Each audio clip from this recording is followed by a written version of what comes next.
Hello दोस्तों, मैं हूं राम जी का फैन और स्वागत है आपका मेरे यूट्यूब चैनल में। सबसे पहले तो आपको रामनवमी की बहुत बहुत बधाइयां। और जैसा कि आपने हमारे प्रीवियस चैप्टर में देखा था कि वानर सेना का भी जन्म अब हो चुका है, तो चलिए शुरू करते हैं आज का चैप्टर। भास्कराय विद्महे महद्युतिकराय धीमहि तन्नो आदित्यः प्रचोदयात्।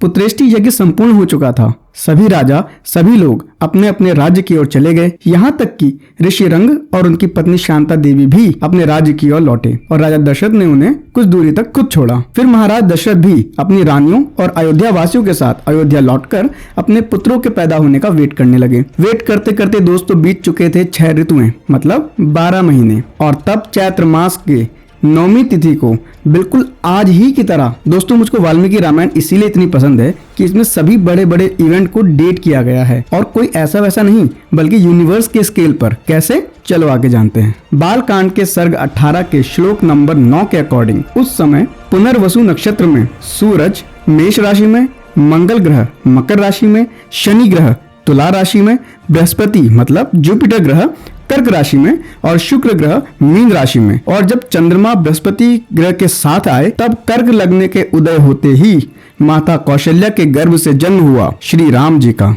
तो दोस्तों मैं आपको एक फन फैक्ट बताना चाहता हूँ कि श्रीमती सरोज बालाजी, जो कि 1972 के IRS ऑफिसर के बैच से पास आउट हैं, उन्होंने एक रिसर्च कंडक्ट की थी जिसमें उन्होंने वाल्मीकि जी के बताए हुए ग्रहों की स्थिति और नक्षत्रों के आधार पर पता लगाया था कि श्री राम जी का जन्म आज से करीब 7138 वर्ष पहले 10 जनवरी को हुआ था।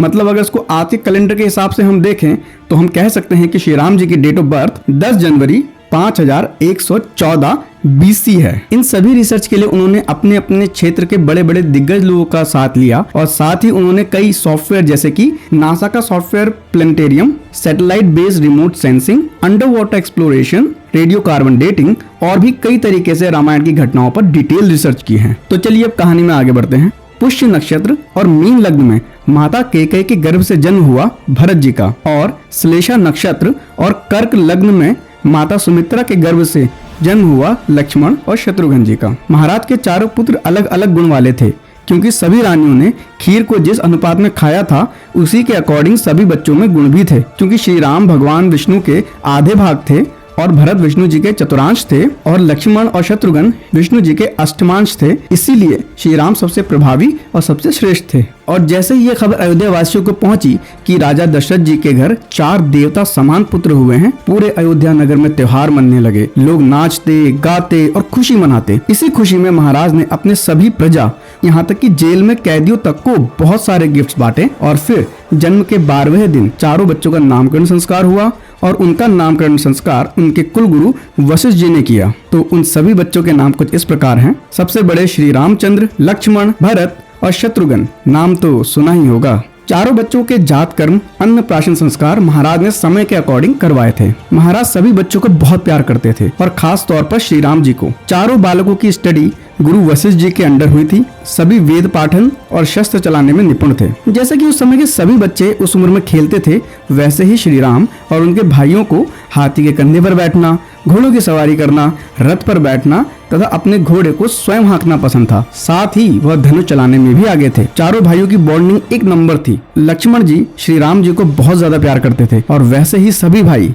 भरत और शत्रुघ्न भी श्री राम को बहुत प्यार करते थे। वैसे अमूमन यह 2 के पैर में रहते थे, जैसे कि भरत और शत्रुघ्न, राम और लक्ष्मण। श्री राम तीनों भाइयों को अपनी जान से ज्यादा प्यार करते थे और उनके पिता उन सभी पुत्रों को एक साथ देखकर बहुत खुश होते थे। और सभी बच्चों के कुछ साल अपने पिता राजा दशरथ की छांव में बीते। फिर एक दिन महामुनि महातेजस्वी विश्वामित्र जी अयोध्या पधारे। विश्वामित्र जी ने गेट कीपर से बोला कि महाराज से कहो कि गाधी के पुत्र आए हैं। तब यह समाचार सुन महाराज विश्वामित्र जी से मिले, उनको अर्घ्य दिया, उनका सत्कार किया और विश्वामित्र जी ने भी महाराज का हाल समाचार पूछा। फिर महाराज ने विश्वामित्र जी से उनके आने का कारण पूछा और कहा कि आप निसंकोच होकर कहिए, आपके सभी कार्य मैं आपके लिए करूंगा, क्योंकि आप मेरे लिए देवता समान हैं। और दोस्तों यहाँ खत्म होता है बालकांड का सर्ग 18। और आपको यह वीडियो कैसा लगा कमेंट बॉक्स में जरूर बताइए।